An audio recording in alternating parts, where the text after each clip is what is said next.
Hey, what's going on everybody? It's tier list time. Patch 2.3a is coming to an end, and throughout these last few days, I'm sure you guys are looking for the freshest, the hottest, the thickest mid picks to take you higher in your ranked games. So I'm going to be breaking down the patch and giving my thoughts on the tiers. We've had a bit of a jumble this patch, I won't lie, stuff has moved around. It's got a bit crazy. So yeah, let's just get straight into it. Or will we? Before that, I'm going to let you guys know that we're actually going to be doing a tribe-hosted Q&A on the official tribe Discord. It's discord.gg/tribe gaming. That link will be in the description on the 29th of June at 8:30 CEST. We will be doing a tribe Q&A, so if you guys are interested in asking, questions to maybe me, maybe Leon about why he screams so much, maybe asking Doom how he got so good at jungle in such a short amount of time, make sure to be there. Give it a join, it's a great place. All the tribe creators are in there, including all of us from the Wild Rift teams, and yeah, make sure to check out that Q&A on the 29th. Okay, tier list. As usual, we do the same 3 points that we always do. Number one's gonna be consistency. How consistent this champion is, how often could you pick it? Is it gonna be good every game? Is it very niche, that comes into it? Number two is potential. If the game is a good game for the champion, how hard could it pop off, How easy is it to get fed? How easy is it to carry? All that kind of thing, How much influence can that champion have on the game? And number three is difficulty. Is this champion hard to play? Do you need to be an insane OTP to get value? These things, they are relevant. It makes a champion stronger if you don't have to put as much effort into playing it well. Tiers go S to D as usual. Left is stronger, right is weaker. Irelia, you have to wait till the end, I'm not going to spoil it for you. We're going to talk about her later. But starting off with S tier, wow, that's weird. I'm sure I've seen this S tier before. Starting from S tier, it's Mr. Ziggs, he's still number one. The other inclusion is Diana. Nothing changed. Yeah, Ziggs remains number one. It turns out, if you don't nerf anything relevant to his actual strength, he does not get any weaker. Still a cracked champ, insane laning, insane poke. Completely warps the game. The enemy team can never start objectives.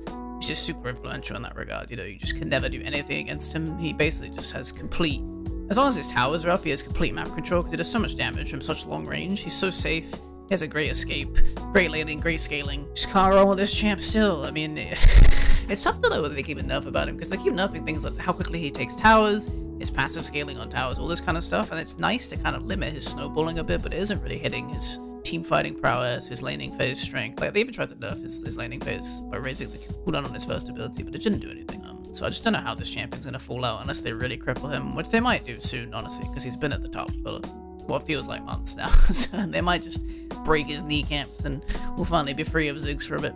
Diana, I'm still leaving in S tier. I think she's super solid in solo queue still. Very good at comp as well, but even better in solo queue, I think. She's got such a safe lane phase. There's just no bad matchup still. Farms really safely from range with her first ability. Extremely tanky, in combination with her shield. Super mobile. Really easy to make influential plays in teamfights. Really easy to catch people overextending. Just kind of the whole package. And yeah, it's mainly just her lane phase as well. It's just so safe. Like, she's really good against melee matchups. She can duel them, fight them, come out ahead. But in any range matchups, it doesn't even matter because she can just farm safely with the first ability. She doesn't have to worry about it. Moving on to A tier. I'm leaving Galio here at number one still. I still think Galio's in a really solid spot. I think especially in solo queue, just being able to play kind of tank. Most people build him AP, but he's still quite tanky. And being a champion that has a lot of CC can be very influential, especially in ranked. I think it's very easy to underestimate the power of CC, but he can really make a big difference in teamfights. If you're really skilled at Galio, it's really easy to walk around catching people, using flash aggressively, getting good one-shots, getting good team taunts. Just brings a lot of power, I think. His ultimate obviously still great. Really easy to assist a teammate, if they're getting caught in the side lane, if they're going really deep aggressively in a team fight, if a team's getting engaged on it, you're not quite there. It's got a lot of utility. I think he's still in a really solid place. Really good lane phase as well. Even melee matchups, especially AD matchups, you'd expect him to struggle, but all of them are quite squishy, and he actually has a lot of power when synergizing with his jungler for ganks. Even in those kind of matchups, it's very hard for them to navigate all the time against the Galio. And yeah, super good scaling, does a lot of damage in mid late game. Really high AP ratio still. Solid pick. I'm leaving Orianna up here as well in A, pretty high. I guess it's more of a competitive style choice, but I think she's also solid in solo queue, especially if you're very good at her. Requires a lot of spacing practice. I still recommend Conqueror over Phase Rush. I thought Phase Rush would be cool, but I'm not a huge fan of it. Prefer the damage that Conqueror provides you. But yeah, safe range mid laner.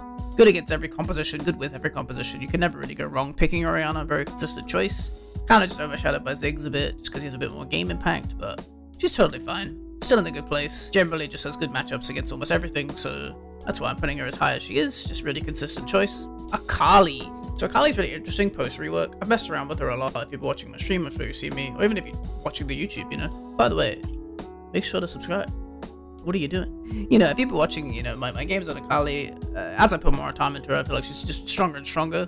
Her scaling is great now. She's kind of fallen out of Baron lane a bit because she really needs a pretty good matchup to be able to, like, succeed, and mid matchups are normally a bit more favorable for her. She plays pretty well into Diana, plays pretty well into like Irelia. Yasuo could be kind of 50-50, but even range matchups, she's not too terrible against farming, against things like the Orianna, things like the Corki. She can kind of get through. TF is an example of a bit of a harder matchup that's ranged, but not impossible. But once you see the enemy mid laner and you know it's not something that's just going to kind of smack you, like TF, maybe Galio. Yasuo's a bit iffy, but I think you can win it as Akali. It's kind of a skill matchup. But yeah, as long as you know that you can kind of navigate the matchup, I think she's a pretty safe choice. And if you do make it out of that late phase now, her mid-late game team fighting especially is just super insane. The Shuriken does so much damage. We had a match against Queso recently in the Leon eSport qualifiers, and there was a team fight where I flashed onto their AD carry. It was Ibu playing Xayah, and I hit him with R1 and the Shuriken toss, and I just one-shot him.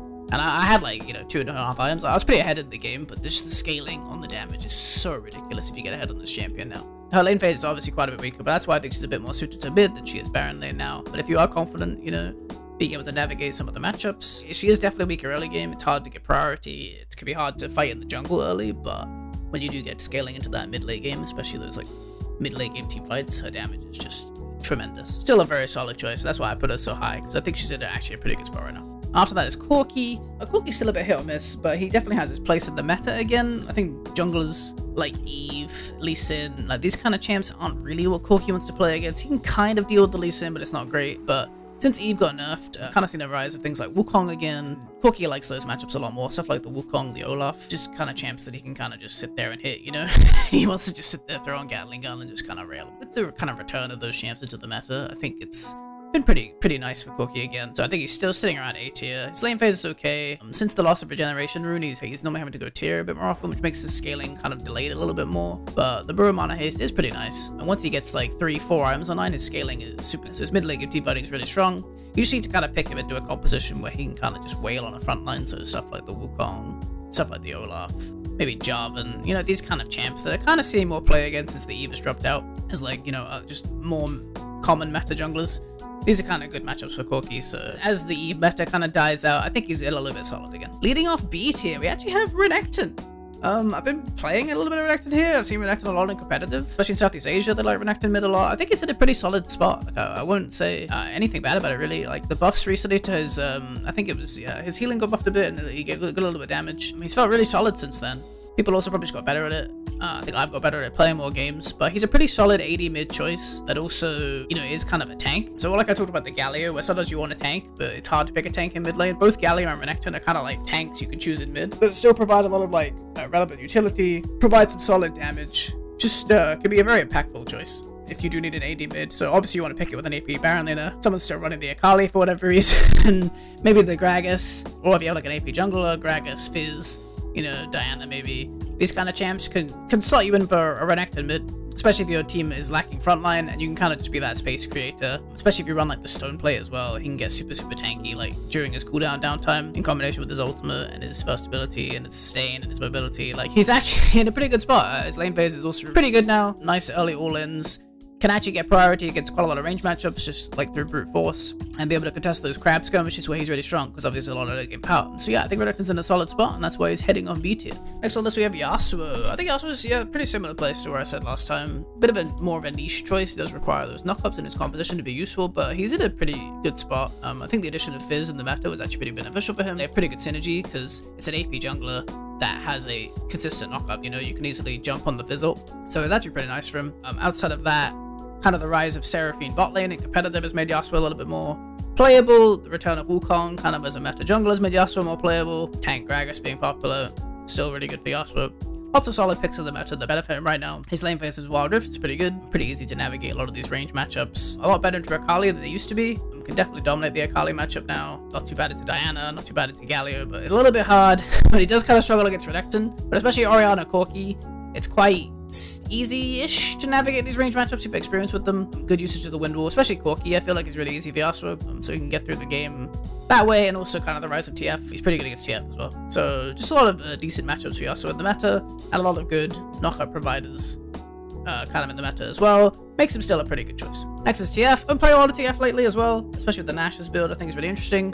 But overall, I mean, he's still in a good spot since those last buffs. A pretty similar spot. Solid utility mid laner, just kind of lacks that upfront damage that other mages might have, but he does provide a lot of utility. I've been liking the Nash's RFC build. It's really fun to play. You attack really fast, especially with the buffs to the attack speed on his stack deck. But overall, yeah, I think he's in a really good spot. Just maybe not as consistent a choice, because he doesn't really like playing into a lot of like tank frontliners, like stuff that could just kind of eat his gold card, like Alistar, Braum, maybe like Jarvan, Gragas tank, Garen. Like these picks are quite popular, and TF doesn't really like playing into them because if they're kind of keeping up with the game and they're able to build like magic resistance, they can just keep eating gold cards and not really take any damage from the poke, which can be really annoying, because eventually, you know, they'll just find a window to engage on him and he has no escape, and then you kind of just get blown up.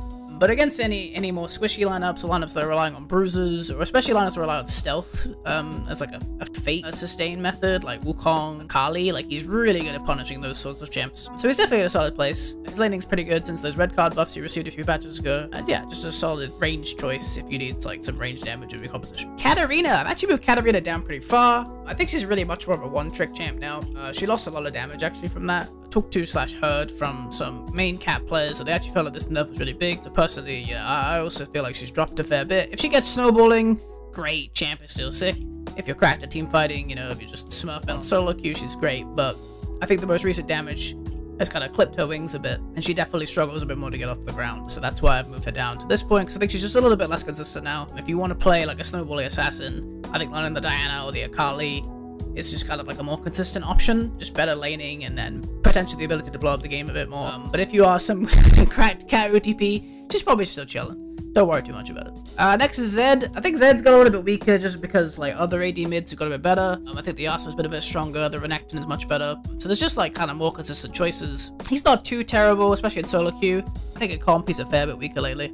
But in solo queue, I think the champ is still fine. Again, a bit more of an OTP style champ, but you need to be a little bit more proficient with the combos, I think, to get value out of him compared to something like Renekton, which is a lot more straightforward. Or even Yasuo, where you can just mash the R key, but sorry, mash the fourth ability button. But you know, I don't think he's in too bad a state. Lane phase isn't that bad. He has some decent matchups in the upper tiers. It's playable if you put some time into it, for sure. Seraphine. I moved Seraphine down a little bit. I don't really think it's because she's that much worse in mid, but it's more because of her rise recently in bot lane, where she's been a lot stronger, and it just makes me feel like her mid lane version is so much weaker that it puts me off picking it. I don't think she's too terrible. It's just, yeah, whenever I see like, you know, Seraphine running the duo lane, she's so much more early power, and her scaling is just so much smoother throughout the game, especially because of like the team comp she can be like slotted into, because you can get like a solid AD mid like this Renekton, like this Yasuo. You could run this sort of champ with it, even running the Diana, you know, just like having bruises that she can support makes her play so much smoother compared to like having like an ADC and another support in the bot lane, that I just think she's so much better in duo that it puts me off picking her in mid.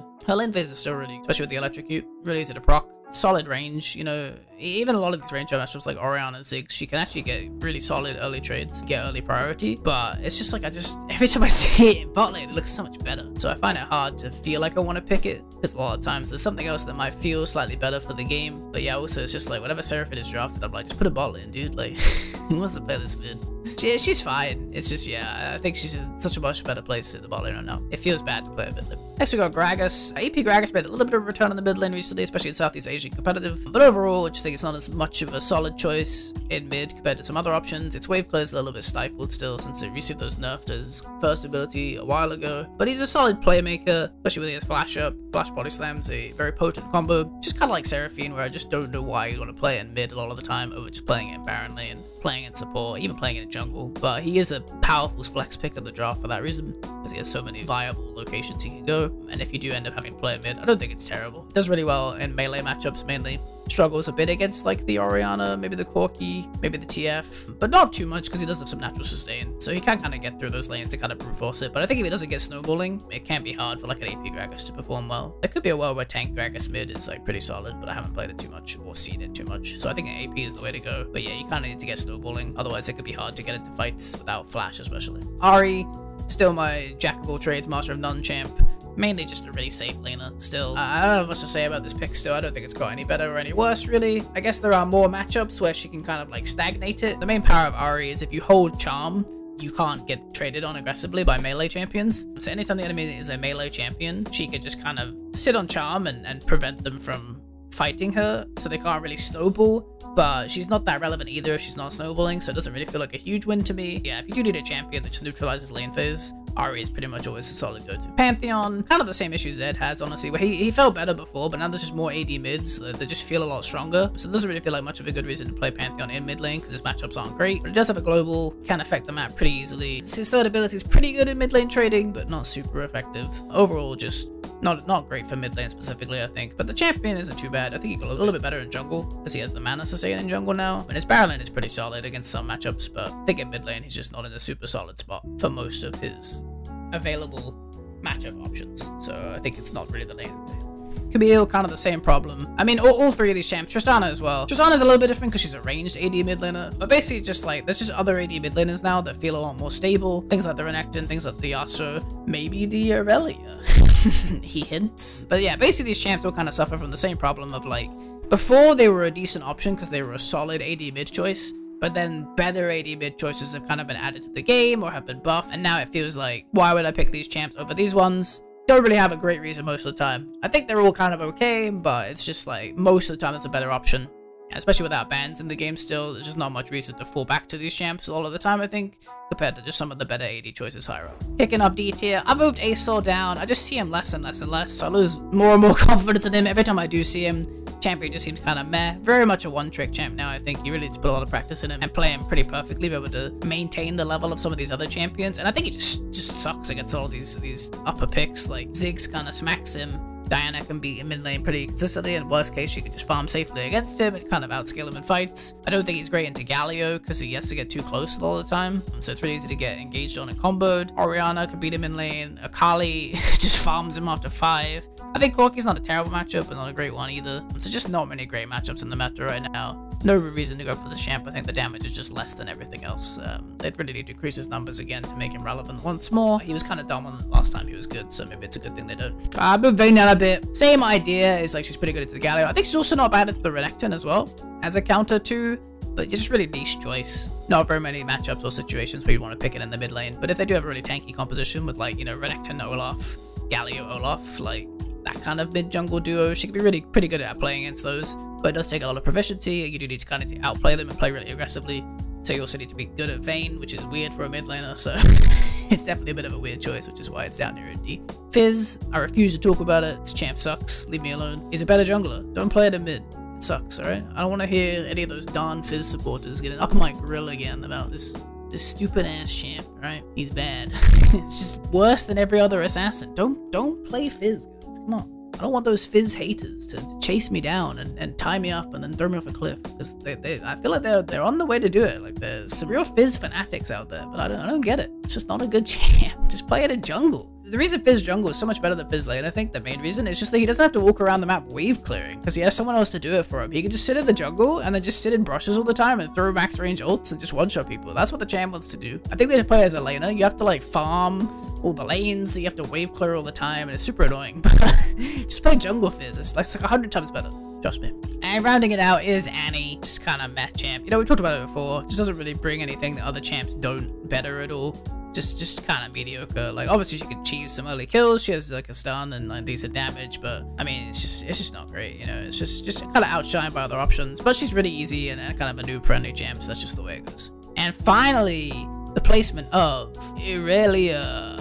You're probably pretty curious what I think about Irelia. Honestly, I liked the champ at first, and it's fun to play, for sure. I think my main qualm with it is just that it requires so much effort, and it doesn't feel like it's much better than anything else right now. Honestly, I feel like she'd need to get some number buffs before I'd play her so much higher. I'm actually going to put her just ahead of Zed, and just behind Cat here, because it's just like, I don't know. I mean, she's kind of big. I'm just going to tone her down a bit. Her laning is okay, especially in melee matchups, and even in range matchups. It's just kind of, it all comes down to hitting the stun.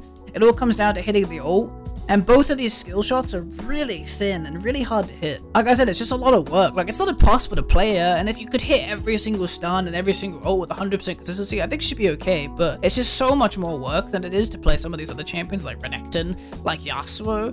I mean, saying Yasuo is easier is like insane, right? Like, that's how rough Irelia feels. I feel like maybe if you like super one trick her, she could be solid, but I just feel like her as an option, she's just not super consistent. And yeah, like she can slowball a lane if she gets like good stuns. You know, I've played games against like TF where I land a stun on him at level 2 and I just solo kill him because he was pushing up to try and harass me. You could get that kind of scenario, but you know, you have to hit these skill shots really consistently to be able to do anything. Her team fighting's a bit shaky because she's pretty squishy. Lately been liking Trinity into Death Stance, into like GA as like a build maybe, just to kind of get around that. But you know, I'm just saying it takes so much work compared to some other AD mid lane choices. It just doesn't feel super worth it. I'd like to see maybe, I don't want to say just like buff the width of her skills to make her more consistent, but maybe it feels like it's how it has to be, because I think it's just she's kind of in a weird spot where, yeah, it's just a lot of effort, and the effort doesn't really feel like it's rewarded with much more than another champion provide, you know? Like, you're not getting more out of Irelia than you would out of Yasuo, but it takes like 1.5 times the effort to play Irelia, you know?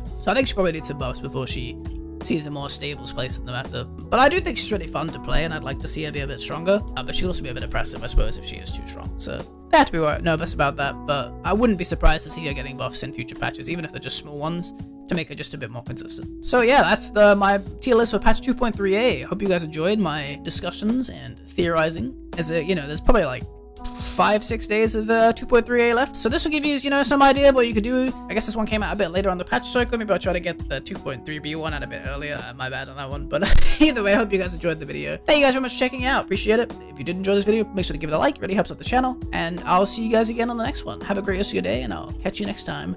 Peace.